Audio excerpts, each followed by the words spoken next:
Hello Year 4. Today we're going to read a story called The Wolves in the Walls. It's written by Neil Gaiman and illustrated by Dave McKean. I'm not sure if anyone's ever seen a film called Coraline, but it's written by the same author who wrote Coraline, and it's very distinctive illustrations, and some could say it's a little bit creepy, but I think it's wonderful. So let me read it and see what you think, okay? Because we're going to be looking at wolves, aren't we, this half term? So, do we think The Wolves in the Wall is a book of fiction or non-fiction? What do you think? Well, if it's a story, it's bound to be fiction. Well done. Non-fiction will be telling us facts about wolves, and we're going to be looking at non-fiction books as well. But today and tomorrow, we're going to be looking at this story. So let's start it.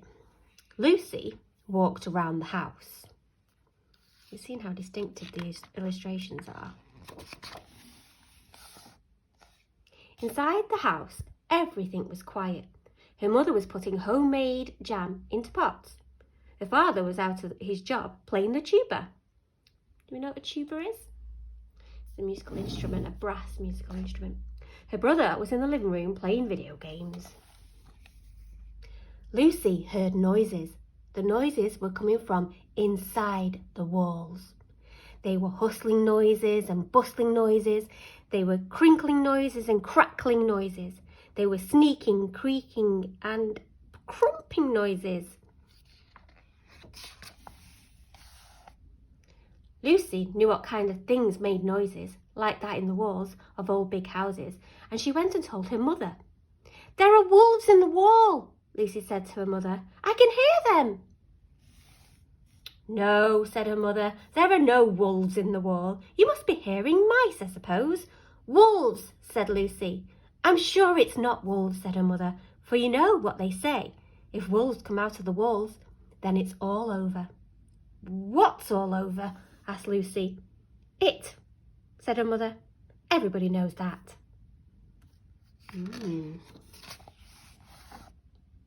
Lucy picked up her pig puppet doll, which she had since she was a little baby. "I don't think it sounds like mice," she said to her pig puppet. In the middle of the night, when everything was still, she heard clawing and gawning, nibbling and squabbling. She could hear the wolves in the walls plotting their wolfish plots, hatching their wolfish schemes. What kind of impression are we getting about wolves so far? They're plotting and they're hatching their wolfish schemes. They don't sound very nice, do they? So there's the dad and his tuba. In the day, Lucy felt eyes upon her, watching her from the cracks, from the holes in the walls. They peeped through in the eyes of paintings, and she went to talk to her father. "There are wolves in the wall," she told him.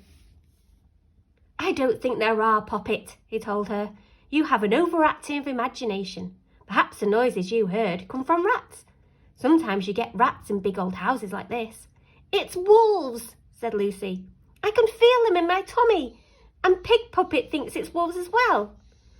"Well, you can tell your puppet," began her father, and then he said, "Well, I'm asking you to tell her anything. She's just a puppet." Lucy patted her pig puppet's head so she wouldn't be offended. "Anyway, you know what they say about wolves," said her father. "If the wolves come out of the walls, then it's all over." "What? Who said that?" asked Lucy. "People, everybody, you know," said the father, and he went back to practicing his tuba. She was drawing a picture when she heard the noises again. A scrambling, rambling, rustling in the walls. What do we think of those words? Scrambling, rambling, rustling. Like onomatopoeia, isn't it? "There are wolves in the wall," she told her brother. "Bats," he said. "You think it's bats?" he asked. "No," he said. "I think you are." And he laughed for a long time at his own joke, although it had not been a particularly good one. "I am not bats," said Lucy. "I'm telling you there are wolves in the wall." "Firstly, there are no wolves in this part of the world," he told her. "Secondly, wolves don't live in walls, only mice and rats and bats and things. Thirdly, if wolves come out of the walls, it's all over." Who says? Asked Lucy. Mr. Wilson at my school, said her brother. He teaches us about wolves and things. And how does he know? Asked Lucy. Everybody knows, said her brother, and he went back to doing his homework.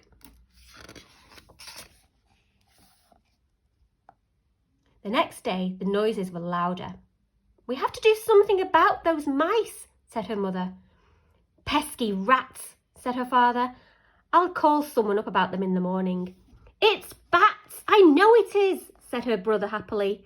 I shall ensure that I sleep with my neck exposed tonight in case one of them is a vampire bat.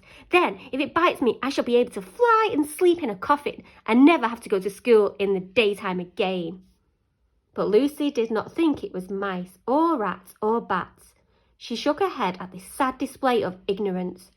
Then she cleaned her teeth and she kissed her mother and father and she took herself off to bed. The old house made no noises at night. I don't like it, Lucy told her pig puppet. It's too quiet. But soon enough, she closed her eyes and she was fast asleep. In the middle of the night, there was a howling and a yowling, a bumping and a thumping, and the wolves came out of the walls. We will read part 2 tomorrow.